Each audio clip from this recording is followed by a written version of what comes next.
આજે આપણા ગામની અંદર શાળા પ્રવેશ માટેનો ઉત્સવ છે। આ કાર્યક્રમ માત્ર સતરાસના તાલુકામાં કે તાલેગઢ ગામમાં છે એવું નથી। આ રાજ્યના 18,000 ગામોમાં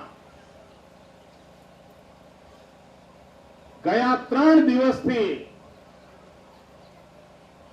આ શાળા પ્રવેશ ઉત્સવનો કાર્યક્રમ ચાલી રહ્યો છે। રાજ્યના મુખ્યમંત્રી, મંત્રીમંડળના બધા સભ્યો,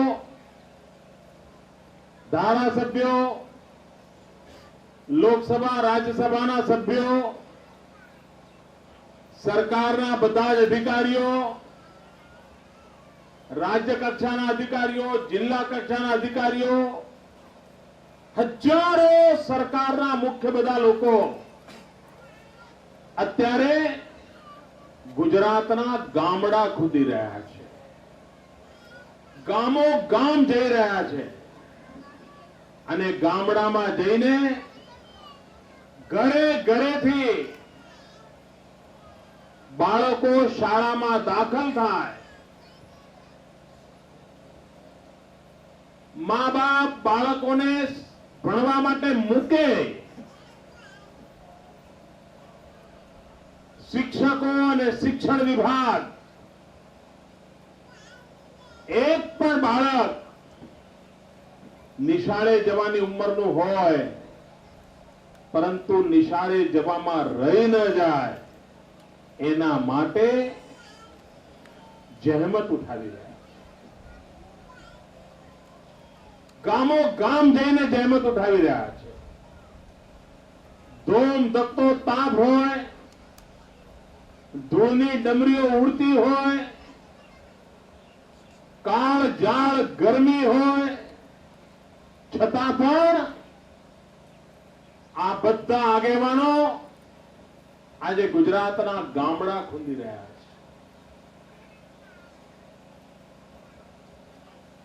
कोई स्वार्थ नहीं, कोई चूंटणी पण नहीं। नहीं तो वोट लेवा तो आवे बधा, गरमी होय तो आवे, चूंटणी पण नहीं। अन छतांय आ तपस्या बधा करी रह्या छे, मेहनत करी रह्या छे। कारण एक सपनु छे मनमा, गुजरातनी आवती काल उजाळवी छे।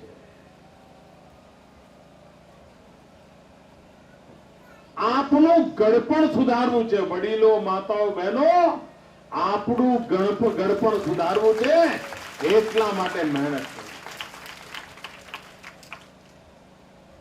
આપણું સંતાન ભણે, ભણી ગણીને આગળ આવે એના માટે आखे आखी राज्य सरकार कामे लागी छे। तमे लोको छापा वांचता हशो। पहला छापामां शुं आवतुं हतुं? भूतकाळमां छापामां एवुं आवतुं हतुं कि आ गांधीनगरमां बैठेला बधा साहेबो एमनी एयर कंडीशन ऑफिसमांथी बहार ज नथी निकळता। गाड़ी में बेसे तो एयर कंडीशन, ऑफिस में जाए तो एयर कंडीशन, घेर जाए तो एयर कंडीशन। परसेवो कोने कहेवाय ए आ बाबुओने खबर ज नथी। आ धूळनी डमरीओ उड़े केवी होय ए बाबुओने खबर नथी। गामडानी दशा केवी छे ए बाबुओए जोई नथी। आवुं लखातुं हतुं, भूतकाळमां आवुं लखातुं हतुं। आजे शुं लखाय छे कि मोदीना રાજમાં કોઈ ઓફિસરોને ગાંધીનગરમાં બેસવા જ નથી દેતા। મોદીના રાજમાં આ ઓફિસરો ગામડે ગામડે ફરે છે। ગાંધીનગર ખાલી થઈ ગયું, એવા સમાચાર તમે જોયા ને? ગાંધીનગર ખાલી થઈ ગયું છે। ભાઈઓ બહેનો, મને આનંદ છે આ ગાંધીનગર ખાલી થઈ જાય અને ગાંધીનગર આખું ગામડા ખૂંદતું રહે, એ જ મારે કરવું. ગરીબના ઘર સુધી ગાંધીનગર જાય, ગરીબનું બાળક ભણે એની ચિંતા કરે, એ પરિસ્થિતિ મારે પેદા કરવી છે. આપ વિચાર કરો, આખો દસકો આ સરકારે દિવસ રાત મહેનત કરી છે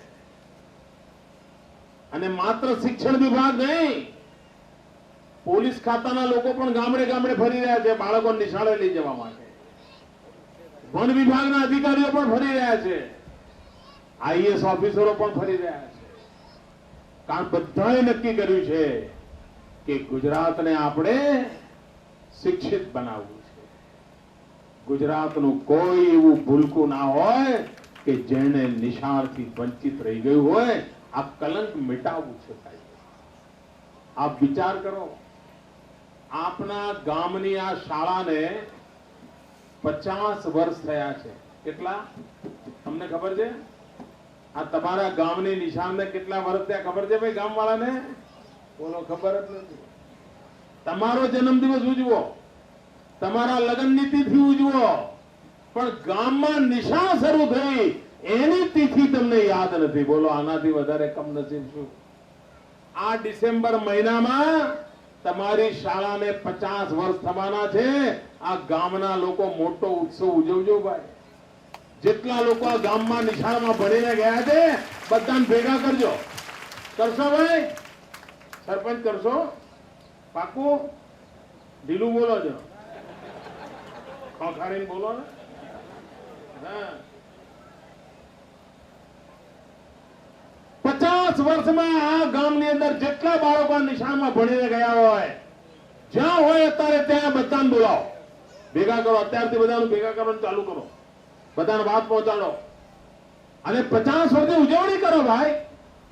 આ શાળાની સ્વર્ણિમ જયંતિ ઉજવવી જોઈએ અને ગામ નક્કી કરે કે હવે શાળાને કેવી રીતે આગળ લઈ જવી છે.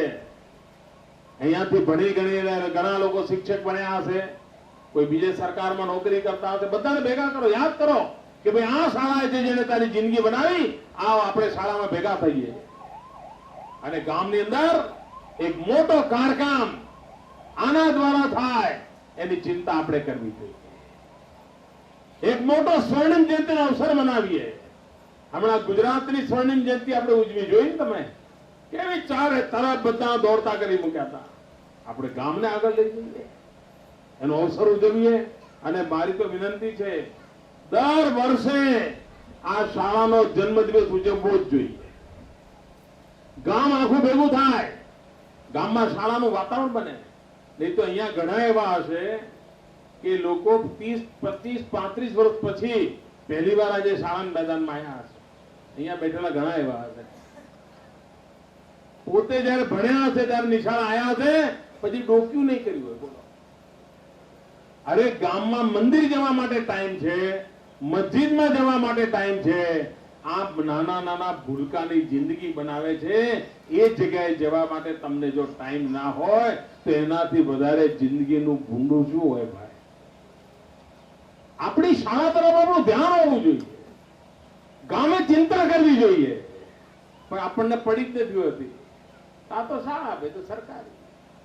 ઘણી વાર તો એવું થવા માંડ્યું છે, કેટલાક લોકોને એમ લાગે છે કે ભાઈ સરકારી શાળા સારી જ નથી હોતી. એવું હોય છે ને મગજમાં, સાહેબ આ સરકારી શાળા નકારે, આ માસ્તરો ભણાવે નહીં હો, એવું હોય છે ને મનમાં. એવું નથી હો ભાઈ. આ સરકારી શાળામાંથી પણ સારા વિદ્યાર્થીઓ તૈયાર થતા હોય છે. આ તમારી સામે એક નમૂનો ઉભો જુઓ. આ સરકારી સામાન્ય શાળાની પ્રોડક્ટ છે ભાઈ. હું મારા ગામમાં સરકારી શાળામાં ગરીબ બાળકો ભણે ત્યાં ભણેલો છું. તમારા જિલ્લામાં સરકારી શાળાના મારા શિક્ષકોએ મને ભણાવ્યો છે અને આજે એ શિક્ષકોના આશીર્વાદ જુઓ કે આજે મને આપની સેવા કરવાનો અવસર મળ્યો છે. સરકારી શાળાના શિક્ષકોએ મને ભણાવ્યો. એટલે એવું માનવાને કારણ નથી કે સરકારી શાળાઓ નકામી છે. સરકારી શાળાઓ પણ સરસ હોય છે, સરકારમાં કામ કરનારા શિક્ષકો પણ સરસ હોય છે. એક વાતાવરણ બનાવવાની જરૂર હોય છે. ભૂતકાળમાં કોઈએ આવી ચિંતા જ નથી કરી. તમે મને કહો ભાઈ, આજે આ ગામની અંદર નિશાળે જવાની જેમની ઉંમર છે એવા 100% બાળકો દાખલ થયા. નિશાળે જવાની ઉંમરનું હવે એકે બાળક ગામમાં એવું રહ્યું નથી કે જેને નિશાળમાં દાખલ કરવાનું બાકી હોય. શિક્ષકો બરાબર છે ને, 100% દાખલ થયા. હવે આપ વિચાર કરો, આ ગામમાં આ નિશાળને 50 વર્ષ થયા. 50 વર્ષ, અને તેમ છતાંય આ ગામમાં 100 માંથી 70 બહેનો એવી છે જેણે નિશાળનું પગથિયું જોયું નથી. બોલો, 100 માંથી 70 ભણેલી જ નથી તમારા ગામમાં, અને 100 માંથી 50 ભાઈઓ એવા છે એમણે ભણતર જોયું નથી. 50 વર્ષ થયા, નિશાળ છે, માસ્તર છે, બધું છે, અને છતાંય ગામ અભણ છે. કોના પાપે? આજથી 30 વર્ષ પહેલા કોઈ કઈ આવ્યું હોત ને તમને કહ્યું હોત તો ગામની આવી દશા હોત ભાઈ? સુધારો થયો હોત કે ના થયો હોત? 40 વર્ષ પહેલા કોઈ આવીને કહ્યું હોત તો તમે ભણ્યા હોત કે ના ભણ્યા હોત? એ 50 વર્ષ જે એમણે નથી કર્યું એ કામ કરવા માટે મારે આવવું પડ્યું. જો મારા પહેલા વાળાએ આટલી મહેનત કરી હોત ને તો મારે આ 40-45 ડિગ્રી ટેમ્પરેચરમાં આ ધૂળ ફાંકવા ના નીકળવું પડ્યું. આ એમના પાપે મારે મજૂરી કરવી પડે. એવો ખાડો પાડીને ગયા છે ભૂતકાળ વાળા કે જેના કારણે તમે બધા અભણ રહી ગયા. આ બહેનોને હું પૂછું કે તમારામાંથી ભણ્યા નથી, જરા હાથ ઊંચો કરો તો. શરમ આવે છે ને? હે, બધાની આંખો ઝૂકી ગઈ ને? જો બધા મોઢું નીચું કરી દીધું, બધા મોં પર ઓઢી લીધું. બધાને શરમ આવે છે. 80 વર્ષના માજીને પણ શરમ આવે છે, કારણ એમને થાય છે હું અભણ છું. આ ભાઈઓમાં પણ એવું છે. પૂછવું ભાઈ કેટલા અભણ છો? કોઈ હાથ ઊંચો નહીં કરે, શરમ આવે છે. તમારી ઈચ્છા ખરી કે તમારા બાળકને કોઈ મોટા થઈને પૂછે કે ભાઈ તું ભણ્યો છું, અને એને શરમાવવું પડે, એ તમને ગમશે? અરે તમે ભલે અભણ રહી ગયા, પણ તમારા કુટુંબમાં કોઈને અભણ રહેવા ન દેતા. તમારું કોઈ સંતાન એને અભણ ન રહેવા દેતા. એની આહલેખ જગાવવા માટે હું આવ્યો. ઘણી વાર શું થાય, નિશાળ શરૂ થયું હોય અને બાળકને મૂકવા જવાનું હોય, બાળક રડે એટલે માને રડવું આવી જાય. છોકરું પાછું એવું હોશિયાર હોય કે જોર જોરથી રડે. આખો મોહલ્લો ભેગો કરે, એને આવડતું હોય બધું પોલિટિક્સ. આખું ગામ ભેગું થાય એવી રીતે રડે એટલે માં ડરી જાય. આજુબાજુ વાળા કે લે તારે ભણાઈને શું કરવું છે, લે છોકરાને શું કરવા રડાવે, લે ઘેર લઈ જા. આજુબાજુ બધી માજીઓ બી સમજાવે. અને પેલી બિચારી બેન છોકરાનું રડતું હોય એટલે ઘેર પાછી લઈ આવે. ના બેટા નથી ભણવું, ચાલ તારે છોકરો. મારી તમને બધાને વિનંતી છે, છોકરું રડે તો રડવા દેજો. એક દાડો રડશે, 2 દાડા રડશે, 5 દાડા રડશે. તમને દુઃખ થતું હોય તેને નિશાળમાં ધકેલીને બાર ઝાડ નીચે બેસીને તમે રડજો, પણ તમે છોકરાને ઉઠાડી ના મૂકતા. ભલે રડતું હોય, અઠવાડિયું રડશે, આખી જિંદગી હસતું રહેશે. આખી જિંદગી હસતું રહેશે. પણ જો તમે આજે હસાવવાની ચિંતામાં પડ્યા તો આખી જિંદગી રડતું રહેશે. હવે નક્કી તમારે કરવાનું છે કે આ બાળક અઠવાડિયું રડે તો રડવા દેવું છે કે આખી જિંદગી રડતું રાખવું છે.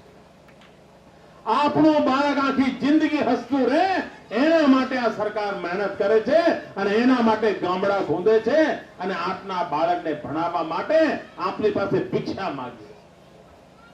આપણું બાળક ભણે, ગણે, આગળ આવે. ઘણી વાર મા બાપને કહીએ કે દીકરીને ભણાવો તો માં શું કે ખબર છે? અમારી દીકરીને ભણાવીને શું કરવી છે? અમારે નોકરી થોડી કરાવવાની છે? અમારી દીકરીનું કઈ થોડું ખાવાનું છે? અમારી દીકરી ભાઈ થોડા પૈસા પગાર કમાવાના છે? દીકરીને ભણાવીને શું કરવાની? તો સાસરે જશે ને થોડી ખાશે. એ કે થોડી અમારે ઘેર રહેવાય, કેમ બીજાને ઘેર જવાય એટલે ભણાવવાની નહીં ભાઈ? નાના બીજાના ઘેર જાવ એટલે ભણાવવાની નહીં દીકરીને? એવું પોટલું એમને મોકલી આપો ને લો સાચવજો. આ ન ચાલે. આ દીકરીઓ સાથે અન્યાય છે. અરે દીકરી ભણે તો પિયરિયાને પણ તારે અને સાસરિયાને પણ તારતી હોય છે. માટે દીકરીને અને દીકરી ભણે તો આ પેઢી નહીં, આવતી પેઢીને પણ ઉજાડીને જતી હોય છે. જો દીકરી ભણશે તો આવતી પેઢી પણ નહીં. તમારા ગામમાં જોજો, જે માં 5મું ભણેલી હશે, 7મું ભણેલી હશે, બહુ ભણી નહીં હોય, તેમ છતાં એ માં એના છોકરાઓને ભણાવવા માટે આગ્રહી હશે. અને જે માં અંગૂઠા છાપ હશે એના છોકરાઓને પણ એ માં ભણાવતી નહીં હોય. એટલા માટે આવશ્યક છે કે આપ દીકરીને ભણાવો. ઘણી વાર કહીએ દીકરીને ભણાવો તો શું, એ તો કચરા વાસીદું કરશે ને ઢોર ચરાવશે, ચાલશે, જિંદગી ચાલશે, રોટલા ટીપી ખાશે, બસ રોટલા શીખવાડો, બસ રસોડા રોટલા શીખવાડો. ઘણી વાર નિશાળમાં ગઈ હોય દીકરી અને ઘેર મહેમાન આવવાના હોય તો પહેલો ભોગ કોનો? બેટા આજ નિશાળ ના જતી, મામા આવવાના છે. કેમ? તો રસોડામાં જોડે મદદ કરી છે. કેમ? હવે મામા ના આવું, મામા રવિવારે આવે, હું જરૂર છે ચાલુ દાડે આવે છે. મામા આવવાનો કહી દેવાનું કે રવિવારના રજાના દાડે આવજો, છોકરા બધા નિશાળ જાય છે, ટાઈમ ના બગાડો, એવું કહી દેવું પડે. કેશો? ના, નહીં કહો.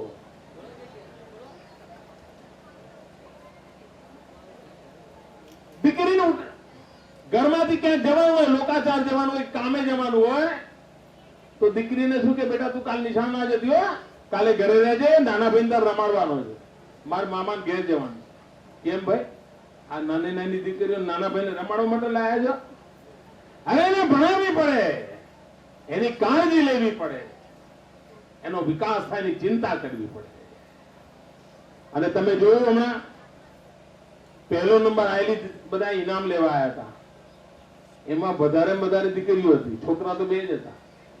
એનો અર્થ એ થયો કે દીકરીઓમાં કેટલી બધી શક્તિ છે. આખા ગુજરાતમાં તમે જુઓ, આજે 10મા ની અંદર નંબર કોણ લાવે છે? દીકરીઓ.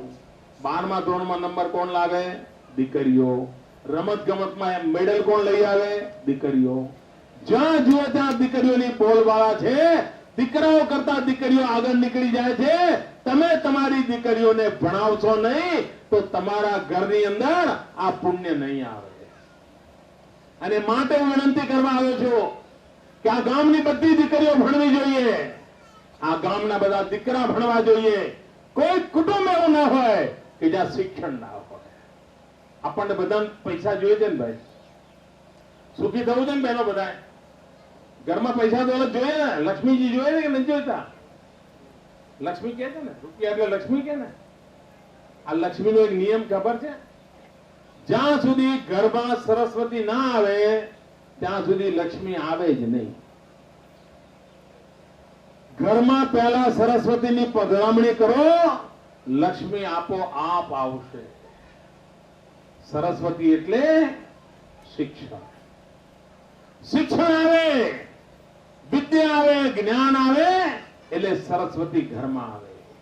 અને સરસ્વતી એકવાર ઘરમાં પધરામણી કરે તો લક્ષ્મી આપોઆપ ઘરમાં પધરામણી કરશે, લક્ષ્મી આપોઆપ આવશે. અને તેથી ભાઈઓ બહેનો, આપણે સરસ્વતીની પધરામણી કરાવીએ, લક્ષ્મી આપોઆપ આવશે. અને એ ચિંતા કરવાનું કામ આપણે બધા કરીએ. ગામમાં શિક્ષણનું વાતાવરણ બને, ગામના દરેક માણસને શિક્ષણની ચિંતા થાય. આવું જો વાતાવરણ બનાવીશું તો આપણું ગામ ઉજળશે. આપ સૌને મારી ખૂબ શુભકામનાઓ. આ નાના ભૂલકાઓને જે લોકો આજે શાળામાં દાખલ થયા છે એમને આપણે આશીર્વાદ આપીએ અને ભણી ગણીને આપણા ગામનું નામ રોશન કરે એવી શુભકામનાઓ. જય જય ગરવી ગુજરાત.